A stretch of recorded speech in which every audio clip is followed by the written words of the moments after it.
Ma nièce de 13 ans, Manon, a gloussé.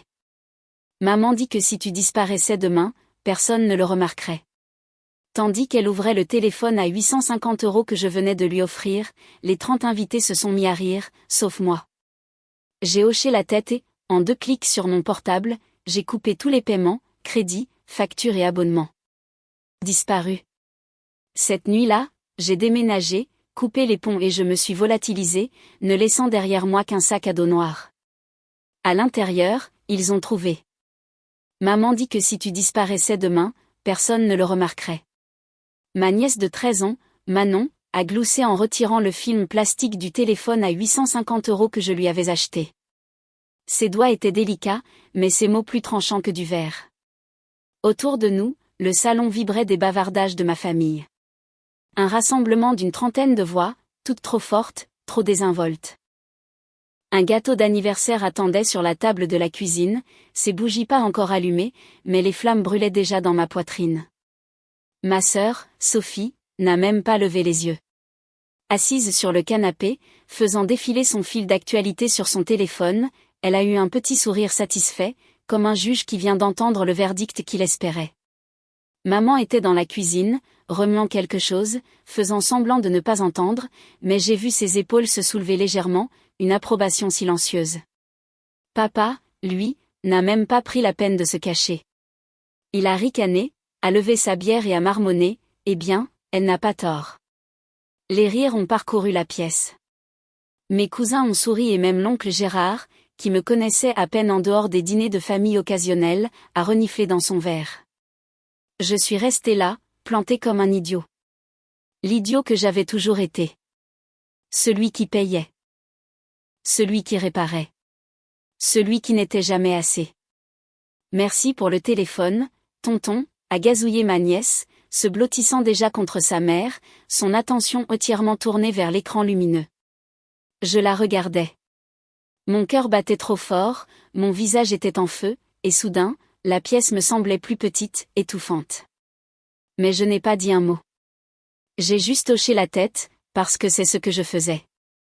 J'hochais la tête, je souriais, je faisais semblant, toujours semblant. Sophie a enfin levé les yeux vers moi. Et à cet instant, j'ai vu quelque chose, une lueur d'amusement, de satisfaction, comme si elle avait attendu ce moment, attendu que je reste là, sans voix, humiliée. Allez, tout le monde, on coupe le gâteau, a retenti la voix de maman, claire et joyeuse, balayant la tension, mais son goût âcre et épais s'accrochait à ma langue. Je suis allée dans la cuisine, m'appuyant contre le plan de travail pendant qu'ils se rassemblaient autour de la table. Les bougies ont été allumées, des vœux ont été faits, et je regardais simplement, mes mains se serrant en poing. Ma mâchoire s'est crispée, et quelque part sous la blessure, quelque chose de plus froid a commencé à éclore. J'ai senti mon téléphone dans ma poche. Juste 2 clics rapides, et chaque facture, chaque abonnement, chaque ligne de crédit que j'avais mise en place pour eux, pour Sophie, pour maman, pour papa, tout a disparu. Mes doigts ont bougé sans hésitation, comme par réflexe, une décision que je ne savais même pas que je prenais jusqu'à ce qu'elle soit prise. Fini. D'un coup, les voix se sont brouillées en un bourdonnement lointain. La pièce a vacillé autour de moi, une mer de visages familiers qui me semblaient soudain étrangers. Ils riaient, ils applaudissaient, ils célébraient, et je n'étais pas là. Pas vraiment. J'étais un fantôme avec un portefeuille, mais plus maintenant. Je me suis éclipsée sans dire au revoir. Personne ne l'a remarqué. Bien sûr que non. La seule chose que ma nièce avait dite de juste ce soir-là. Je ne suis pas rentrée chez moi. Je suis allée directement à mon appartement, j'ai mis quelques affaires essentielles dans un petit sac de voyage, puis je me suis retournée. Le sac à dos noir était vieux, presque oublié dans un coin de mon placard. Mais ce soir, il avait un but. Je l'ai rempli, mais pas avec mes affaires, pas avec quoi que ce soit auquel il s'attendrait. Et puis je suis revenue. La maison était toujours un désordre bruyant. Personne ne m'a vu me glisser à l'intérieur, marcher dans le couloir et laisser le sac à dos près des escaliers. Et puis je suis partie. Vraiment partie. Le temps qu'ils s'en rendent compte, je ne serai plus qu'une ombre. Mais à l'intérieur de ce sac à dos, qu'ils le trouvent. Qu'ils essaient de comprendre. Le silence n'a pas duré longtemps. Je m'attendais à de la panique, de la colère, mais ce que j'ai eu, c'est une explosion. Ça a commencé le lendemain matin. J'ai été réveillée par des coups sourds sur la porte de mon appartement. Pas d'appel, pas de coups polis, juste des poings martelant le bois. Ouvre. Tu crois que tu peux faire ça comme ça? La voix de papa. Forte. Furieuse. Je suis resté silencieux, regardant la porte trembler comme si elle allait sortir de ses gonds. Je sais que tu es là-dedans. Tu te crois malin? Tu te crois meilleur que nous? Sa voix s'est brisée, non seulement de rage, mais avec autre chose. La peur. Je suis resté silencieux. Je ne jouais plus à ce jeu. Finalement, les coups ont cessé. J'ai entendu ses pas lourds s'éloigner, un juron étouffé dans le claquement de sa portière de voiture. Mais ce n'était pas fini. Loin de là. 20 minutes plus tard, mon téléphone a vibré. Un SMS de maman. Juste une ligne. Comment as-tu pu faire ça à ta propre famille? Je n'ai pas répondu. 1 heure plus tard, Sophie a essayé. Cette fois, c'était un appel. J'ai regardé son nom clignoter sur l'écran et j'ai laissé sonner. Puis un autre, et un autre. 6 appels d'affilée. Finalement, un message. Tu te crois si intelligent? Tu penses qu'on ne peut pas vivre sans toi? Parfait. On verra combien de temps tu tiens sans famille. Je l'ai lu et j'ai souri. Était-ce une menace ou une promesse? Mais la vraie tempête est arrivée ce soir-là. Je sortais juste de la douche quand j'ai entendu le bruit d'une clé dans la serrure. Je me suis figée. Personne ne devrait avoir de clé de chez moi. Personne, sauf. La porte s'est ouverte violemment. Papa a fait irruption. Le visage rouge, la sueur perlant sur son front. Maman juste derrière lui, les yeux écarquillés et affolés. Tu crois que tu peux me laisser dehors comme ça? A hurlé papa. Sortez, ai-je dit, ma voix calme mais glaciale. Sortez. Voilà ce que tu es devenu, la voix de maman était stridente, presque hystérique, abandonner ta propre famille. Nous t'avons élevé. Vous m'avez utilisé, ai-je corrigé, m'appuyant contre le comptoir de la cuisine, tout en séchant mes cheveux. Il y a une différence. Papa s'est approché, le poing serré. Espèce de petit ingrat. Essaie pour voir. Les mots sont sortis avant même que j'y pense. Calme, solide, un défi. Sa main a tremblé, mais elle n'a pas bougé. Nous connaissions tous les deux la vérité. Il n'était pas un bagarreur. Il ne l'avait jamais été. C'était une brute qui se cachait derrière les mots. Qui criait pour masquer sa propre peur. Qu'est-ce que tu as fait? La voix de maman s'est brisée. Les cartes ne fonctionnent plus. Sophie ne peut pas payer ses factures. Le prêt immobilier. Tout est bloqué. C'est exact, j'ai acquiescé. Tout ce pourquoi je payais. Tout ce que je gérais. C'est fini. Papa a ri, un son amer, sans humour. Oh, tu te crois si puissant? Tu penses qu'on a besoin de toi? Apparemment, oui, ai-je haussé les épaules. Puisque vous êtes entré par effraction dans mon appartement juste pour supplier. Supplier, a-t-il grondé. Tu crois qu'on supplie? Tu crois? Assez, ai-je lancé, les mots tranchant sa tirade. Assez. J'en ai fini. Maman s'est avancée, les mains tendues. S'il te plaît, c'est ta famille. Nous sommes tout ce que nous avons. Tout ce que vous aviez, ai-je corrigé. J'en ai fini d'être votre filet de sécurité. Votre banque. Votre paillasson. Le visage de papa s'est tordu. Petite vermine. J'ai levé un doigt. Sortez maintenant. Tu ne peux pas faire ça, a chuchoté maman, les larmes montant à ses yeux. C'est cruel. Cruel, j'ai ri. Cruel, c'est de dire à son fils qu'il ne vaut rien tout en dépensant son argent. Cruel, c'est de m'utiliser comme un outil et de rire dans mon dos. Papa s'est de nouveau avancé, mais je n'ai pas bronché. Cette fois, il s'est arrêté. Ses épaules se sont affaissées. Tu le regretteras, a-t-il marmonné. Tu reviendras en rampant. Non, je ne le ferai pas, ai-je dit, ma voix comme de l'acier. Ils sont partis en claquant la porte derrière eux. Mais en écoutant leurs pas s'estomper, je savais que ce n'était pas la fin. Le lendemain, ils ont essayé une autre tactique. Sophie s'est présentée à mon bureau. Je l'ai vue à travers la vitre, le visage pâle, les yeux bouffis de larmes. Mon patron a semblé confus, puis mal à l'aise quand elle a commencé à me faire de grands signes. Je suis restée à mon bureau. Monsieur, il y a une femme ici. Ce n'est personne. Je n'ai même pas levé les yeux, mais elle n'est pas partie. Je l'ai regardée parler à la réceptionniste, sa voix montant, ses mains tremblant.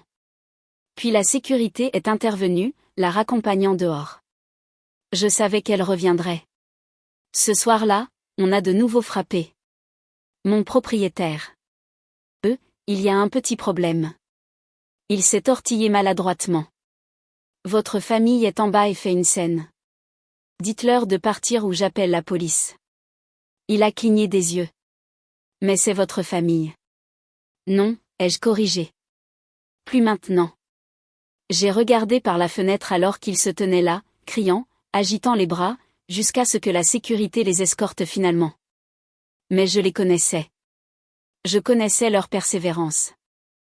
Et je savais que quelque part dans cette maison que j'avais laissée derrière moi, il y avait un sac à dos noir qui attendait qu'il l'ouvre. Pour comprendre jusqu'où j'étais prêt à aller. Le silence n'a pas duré longtemps.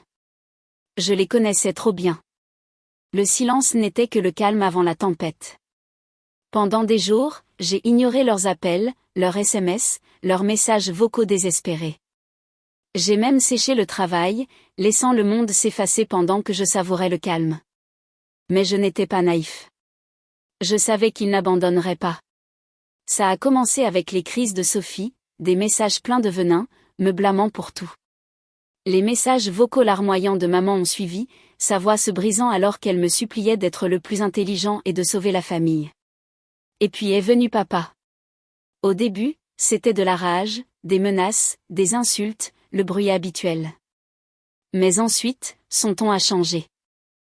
Calme, calculé, une invitation. Fils, réglons ça entre hommes. Pas de drame, juste toi et moi. Il y a un match ce week-end. Notre équipe joue. Viens, on en discute. Un piège. Je le sentais jusqu'au plus profond de mes os. Mais j'ai accepté. Je le voulais. Alors, j'y suis allée. Mais quand j'ai vu les sièges vides autour de lui et le sac à dos noir serré dans ses mains, j'ai su que j'avais raison. Il ne voulait pas la paix. Il voulait le contrôle. Mais je n'étais plus le même idiot qui s'était tenu dans ce salon, hochant la tête et souriant. Plus maintenant. Le stade rugissait comme une bête vivante. Des acclamations, des cris, le martèlement des pieds sur les gradins en métal. C'était le chaos. Un endroit parfait pour noyer les secrets. Papa attendait dans la section 12, rangée F. Les sièges autour de lui étaient vides malgré que le match soit complet. Il m'a repéré instantanément, me faisant signe d'une main, l'autre agrippant le sac à dos noir. Mon sac à dos. J'ai descendu les marches, chaque pas assuré, les yeux rivés sur lui. Il avait l'air excité. Un sourire tordu s'étirait sur ses lèvres, comme s'il pensait avoir gagné quelque chose. Surpris que je t'ai appelé, a-t-il crié par-dessus le bruit, tapotant le siège à côté de lui. Finalement décidé de parler entre hommes, hein? Parler? Je me suis installée sur le siège, mon regard ne quittant jamais le sac sur ses genoux. C'est de ça qu'il s'agit? Oh, je pense que c'est un peu plus que ça. Il s'est penché, sa voix baissant, à peine plus forte qu'un murmure. Tu te croyais si malin, hein? T'enfuir, nous couper les ponts. Mais tu as laissé un petit cadeau derrière toi. Ses doigts tambourinaient contre le sac. On a trouvé ça. Et devine quoi, génie? On sait. Vous savez quoi? Ai-je demandé, gardant ma voix aussi calme que le vent froid qui balayait le terrain. Tes secrets, tes mensonges. Tu te crois irréprochable? Que tu vaux mieux que nous? Sa voix s'est aiguisée. Tu as caché des choses. J'aurais dû m'en douter. Toutes ces fois où tu jouais les saints, les sauveurs. J'ai failli rire. Ouvre-le, alors.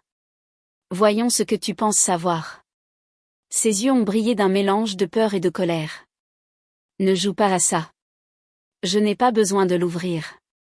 Je sais déjà que tu nous voles, que tu nous manipules, que tu fais semblant d'être un bon fils tout en cachant ton petit magot. Mon magot. Je me suis adossée, sentant le métal froid du siège derrière moi. Le seul magot là-dedans, c'est la vérité.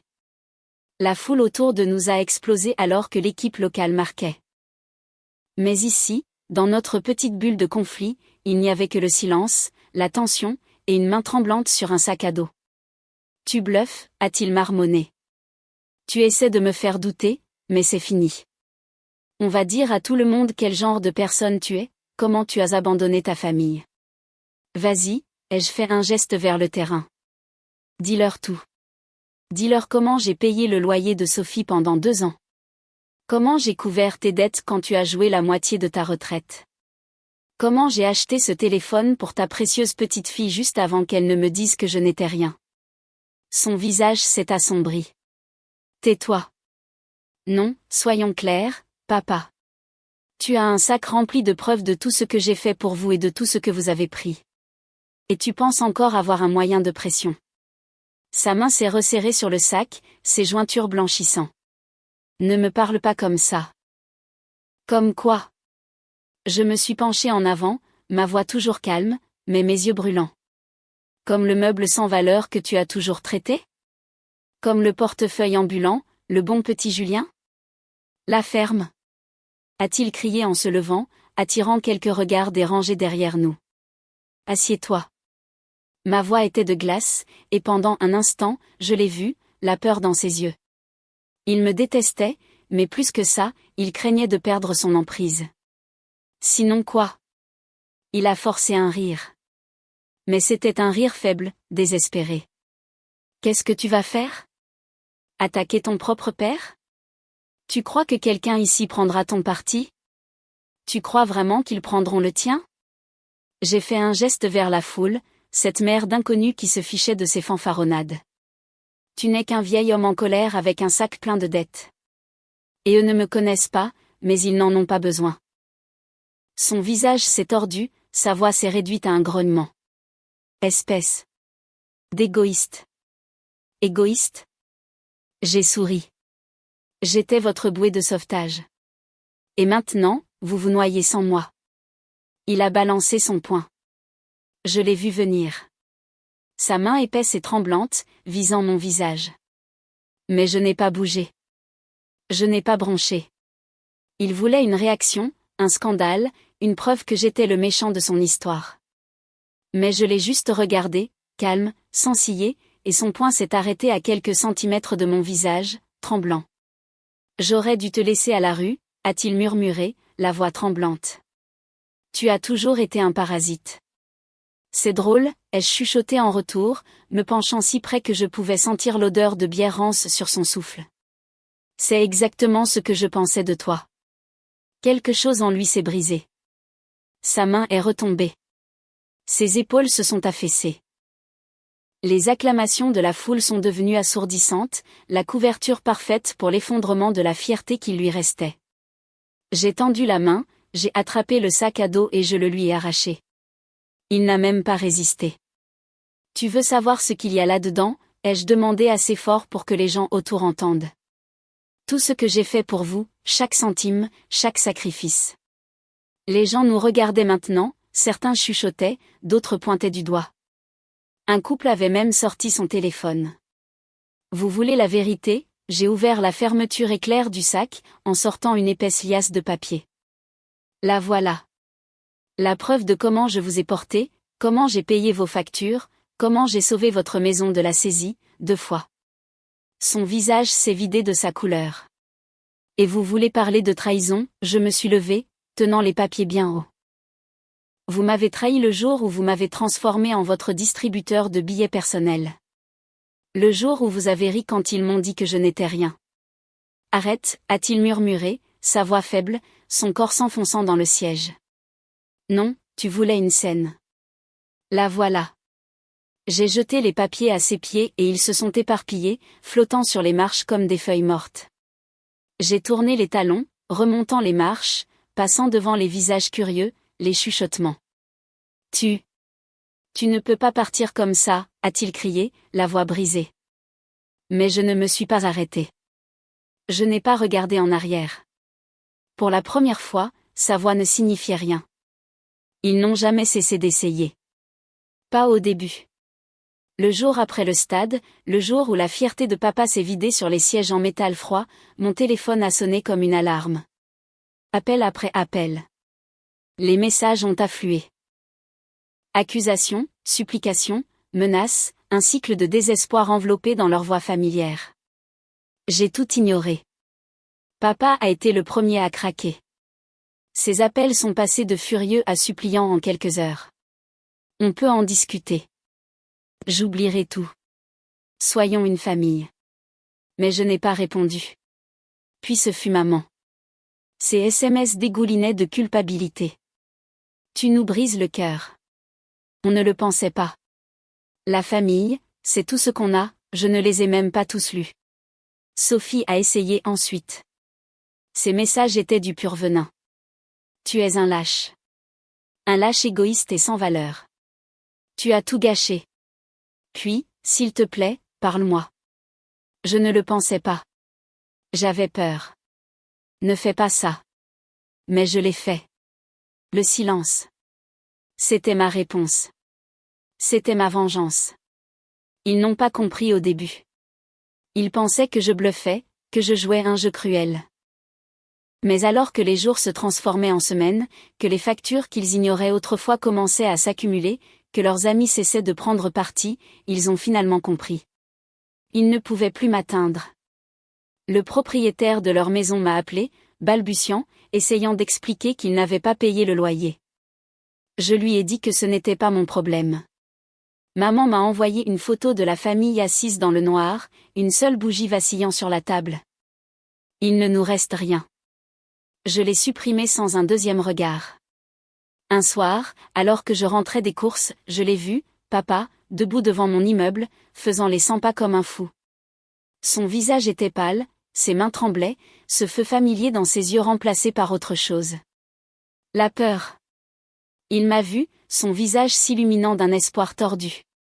Il s'est précipité. Écoute, tu ne peux pas faire ça. Tu es mon fils. Non. Je n'ai pas ralenti. J'étais votre portefeuille. Il s'est mis devant moi, la voix brisée. Nous t'avons élevé. Nous t'avons tout donné. Vous m'avez utilisé. Je l'ai regardé droit dans les yeux. Et maintenant, vous n'avez rien. J'ai essayé de le contourner, mais sa main a jailli, attrapant mon bras. Tu n'as pas le droit de faire ça. Sa voix était un grognement, la vieille colère refaisant surface. Tu te crois meilleur que nous? Tu crois que tu peux t'en tirer comme ça? Je sais que je le peux. J'ai libéré mon bras, et je l'ai fait. Il a tenté de me frapper, un geste lent, faible. Je n'ai même pas bronché. Son poing a effleuré mon épaule, plus une poussée désespérée qu'un coup. Il a trébuché, se rattrapant contre le mur du bâtiment, le souffle court. Pathétique. Les mots m'ont échappé comme une expiration. Son visage s'est tordu, cette rage familière s'enflammant. Tu reviendras en rampant. Tu le fais toujours. Tu n'es rien sans nous. J'ai ri, un rire fort, sec. Il a résonné dans la rue calme. J'étais un rien avec vous, ai-je dit en lui tournant le dos. Je suis parti. Je n'ai pas regardé en arrière. Cette nuit-là, j'ai jeté mon téléphone au fond d'un tiroir de mon bureau et je l'y ai laissé. Les messages, les appels manqués, ils se sont accumulés, mais ils ne pouvaient plus m'atteindre. Une semaine plus tard, j'ai reçu une lettre par la poste. Une écriture manuscrite, tremblante. Maman. S'il te plaît. Ton père tombe malade. Sophie perd la tête. Nous nous effondrons. Tu es le seul à pouvoir arranger ça. S'il te plaît, rentre à la maison. Je l'ai froissé sans lire le reste. Il s'effondrait. Bien. Parce que pour la première fois, moi, non. Je n'ai pas déménagé. Je n'ai pas changé de numéro. Je ne me suis pas caché. Je suis resté exactement où j'étais, mais j'ai cessé de faire partie de leur monde. Et leur monde s'est écroulé sans moi. Les amis de Sophie ont cessé de répondre à ses appels. La famille éloignée de maman, celle qui envoyait de polies cartes de Noël, l'ignorait maintenant. Papa, il s'est emporté une fois de trop au travail et s'est fait virer. Mais je m'en fichais. Je ne regardais pas. Je vivais. Je cuisinais pour moi-même, je dormais paisiblement, je faisais de longues promenades sans me soucier des messages entrants exigeant mon temps, mon argent, ma vie. Il n'était plus que des voix maintenant. Des fantômes que j'avais laissés derrière moi dans une maison en feu, et j'étais libre. Des mois ont passé et le silence est devenu un ami. Je me réveillais quand je le voulais, je mangeais sans culpabilité. Je passais les week-ends à explorer la ville que j'avais autrefois ignorée, ressentant la liberté dans chaque moment de calme. Parfois, je m'attends encore au bourdonnement familier des SMS désespérés, à la culpabilité étouffante, à la voix frénétique exigeant que je répare leur chaos. Mais cela ne venait jamais. J'avais réussi l'impossible. Je les avais enterrés. Pas dans le sol, mais dans ma vie. Un matin d'automne frais, je marchais dans la rue commerçante, passant devant le café où j'achetais des gâteaux hors de prix pour l'anniversaire de Sophie. La boutique où j'avais dépensé une fortune en cadeaux. Le restaurant où je payais les dîners de famille. Où j'étais toujours si généreux, jusqu'à ce que je ne le sois plus. Des fantômes. Juste des fantômes. Au coin de la rue, un musicien jouait une mélodie lente et douloureuse. Sa voix était rauque. Ses doigts dansaient sur les cordes. Une voix qui n'essayait pas d'être parfaite, seulement honnête. Je me suis arrêtée, laissant la musique m'envelopper. Elle ne parlait pas d'amour. Elle ne parlait pas de chagrin. Elle parlait de laisser aller. Le monde bougeait autour de moi, affairé et vivant. Je suis restée immobile, l'inspirant. Quand la chanson s'est terminée, j'ai jeté un billet de 20 € dans l'étui de guitare ouvert. Le musicien a hoché la tête et j'ai souri. Pas parce que je devais le faire, pas parce que quelqu'un s'y attendait, mais parce que j'en avais envie. Et c'était ça, la différence. Je n'avais pas besoin d'eux. Je n'en avais jamais eu besoin. J'ai continué à marcher, chaque pas plus léger, chaque souffle plus facile. Alors que le soleil plongeait sous les toits, peignant le ciel d'ambre et de cramoisi, je l'ai senti, une certitude tranquille. J'étais libre.